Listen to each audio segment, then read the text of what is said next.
Saka But me can learning.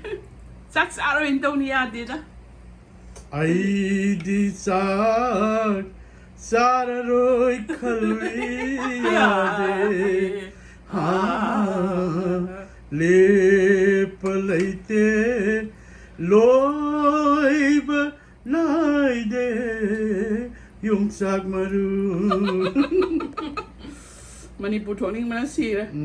Young Park Manipur and a city Icha atombi, may the lie my final yam labor.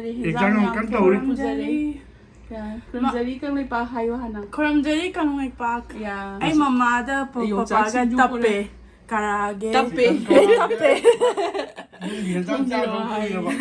Mai actor đi khơi mà tụi mama pompano+pan nó thong nhé. African biryani favorite. Min yam sầu đấy cha. Magi favorite. Thank you. Okay. Kramjari and bio. Thank you. Okay. Bio. Okay. Yam haore ni. Chicken biryani haore ni sih. Làm gì sao đó đó? Ngắm phải nghe lôi về kia. Bộ cái xoay để mỗi final season. Me junior rồi đi. Mình junior rồi để mỗi exam nữa. Exam nào? Yam thùng bì rồi, yam thùng giờ đấy, yam chả rồi. Next weekจะđiไปคัดร้านมาช่วยเลยให้ดิ Mà hết mà rồi không? Tomatoes. Mỗi xoay rồi đi. Yam quên chăng ấy, để PZ của đi lôi gửi. Không bao. Chắc là sao quá. ไม่อยากพิซซ่าหับตามซาโดดบน Mà cũng tắp bề. Anh ngon ạ. ตับเปียดิ Không biết lo là tắp bề hay à?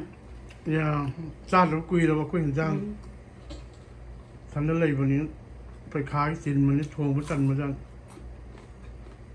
Mà ba. Icha yam sa thôi đâu ni khoa ôm đâu mẹ nè. Mama, how bro? Hảo Icha yam sa sang ngân có. Phải khá đồ mà luôn đi coi sao. ตรงนี้มันเป็นยำซาดิจ้ะ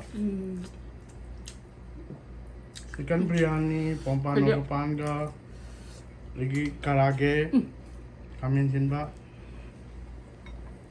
lagi yung sai Dùng dáng như năng yung gì sin sao? jum ya man Chỉ có cái là cái gì đấy. ya sak yau din la matan sim cha ba Gầy mà nung đi xung sai bảo. tang kai tang ge Mà ban sao vẫn là sao? Mà sai cái lẻo rồi nè. ya ma di gari yung lo cha la min pro dun sai le Tumbo mine.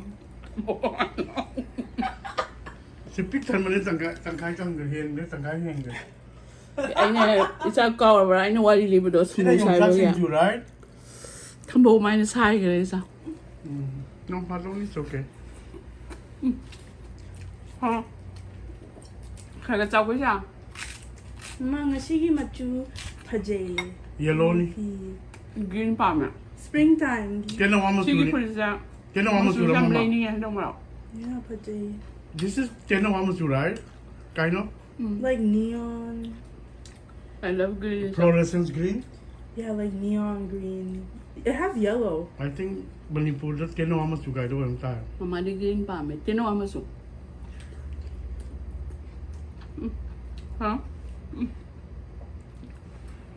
Bị dám hỏi ra. Cô bị dám hỏi. anh phải chắc chắn hay những này mình đi lại mình đi exam I have a practical and an exam. oh practical will be difficult so Isa focus to, isa focus. hands on là okay Cuối tuần sẽ hơi ghé lại bao. Không rõ lắm. Cho tụi mình dùng sắc thì rồi á. Nó như em làm rồi á. Nó mà sầu bi nó mà ya. Như thế nào? No, cái garden hole. Okay, to. Làm phải giới đó. yam tha đấy Cái thai. Làm thế. tha bây giờ mama thì ông thay ông si tàu rồi Weather sẽ nó ban phụ thuộc cái atri. Nó sẽ yang điểm thuộc bây sai. giờ rồi mi cái tăng trả rồi được thuộc bây giờ thì hay nôm sa nôm inge Nó sẽ okay đi camping cho cái sao? Nó sẽ rồi sao nó bảo. Yeah, she told me. Kentucky đó camping chắc kì Six rồi sao? hiện là cái single mo mani mapa. Red River grows at the hill station, okay? Mi like kibon dia. Mountain. How is that? Ah. Masi ngatung masi mapa yang. Kau saja. Mama dia amsa dia ada. Masak tikra hamje. Ah, ya. Quite how. Solo. Biryani ni hen bra, pompano ni hen bra. Haore Haore ba. Ini mau mana? Chicken Karaage dinang kusang pai kre kang edum di. Kagak ya. Satu minit harap betul. Enak. Masih na aigi sorok tu kamu ko ini message sara.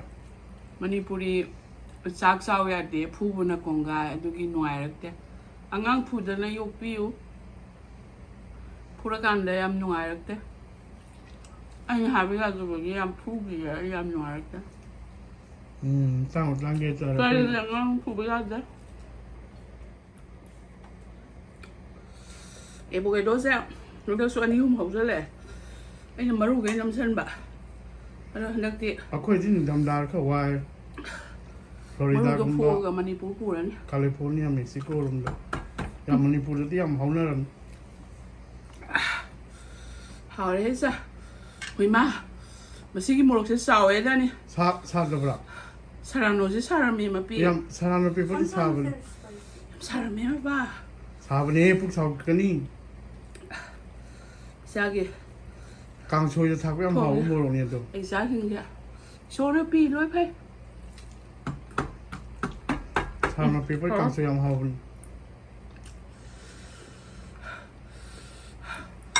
Sao cơ sao. Bà mấy cái lần này. Chắc sao rồi Indonesia đi đó. Ai di sararoi khalwi ade. Ha lep leite loib nai de yung sak maru. Manipur thoni mana si đấy. Yung cho maru sao kì. À sao vậy cha.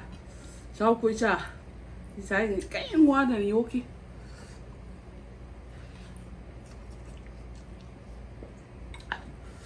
Mà thông nó khỏi. Ôi. You want me to on the LED lights? Yeah, mà phải gì sai vậy? Yeah, nice. You have different colors, right, Cha? This one should also work. Okay. Nó wow đồ mà đây. Mo mo sai am illa ngang Sai mo. mít. Sao bên đây luôn. Ya bas di pung tar talai ayu ke so. Không cần lại cả. Mà trên Breakfast. em ra sân bây giờ ra sân nhưng ra. Cha bà đi ăn phá bạ. Hani di spring lam ni na walking khasa la. Manipur là mà đi ở đua này nuôi rồi đầm này đó. Cá lên thì đi ăn phá bạ. Nhưng cần đá ở ngoài. Mum da dum lai ram ni na. Đây. Pulusan bagi budi kita bạ. Anh put lotion da na mati ma hapsa ke. Isa sing na ba dam no idea. Life is like there it's how na bakalo. Ha.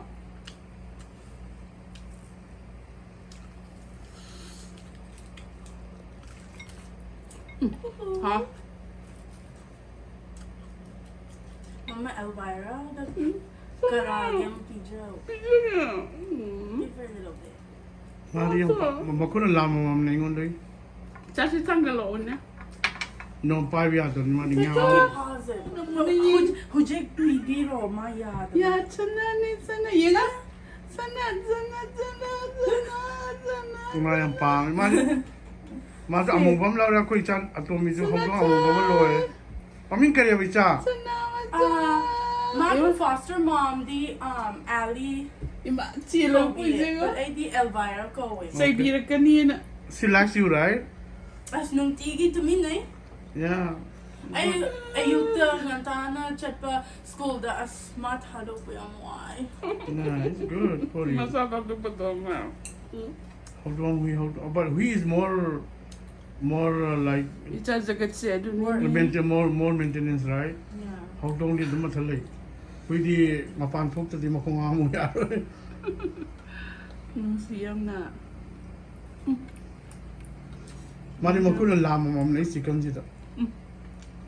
Hello, Icha. Hello. Okay. Senator. Chicken matian de piu se.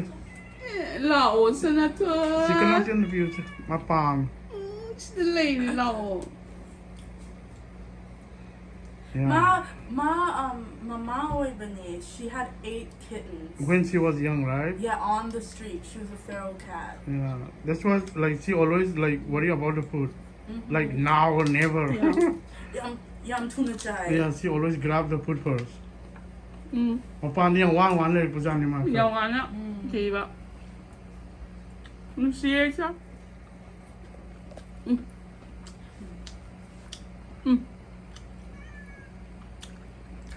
Masa ni man isa. Isa gitu to talk biar madi queen sa do ni later sa ning dia mama hai.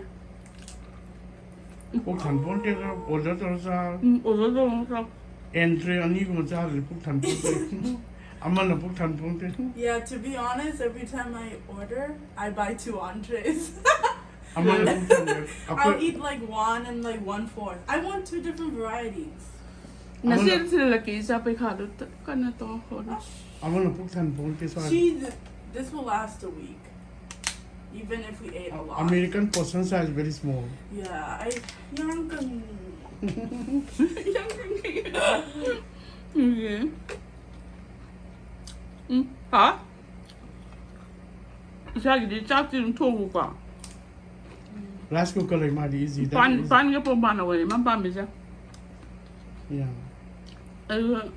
Mà pan mình phải đi mình nhắm hai bây giờ cái gì. Cái gì? Chicken biryani chứ. Nếu xì ta hào em hào. Yeah. Hả? Ai Karaage gì đi. Ai đi gai mà nung ra mà pan ai sống sao mà pan cái say á. Ang ang gila ro. Sa nupi gila em le mà pa. Okay. Mình sao nó. Làm xin đâu. I think you should eat as much as you want. No. Yam chop mo pwede rin siya. That's true. Mm. So you're gonna leave me to eat it? Kagad ang sausa. Yeah. Ama ni no. Okay. From Zeri kang lipat Alright. Manipur. Take care guys.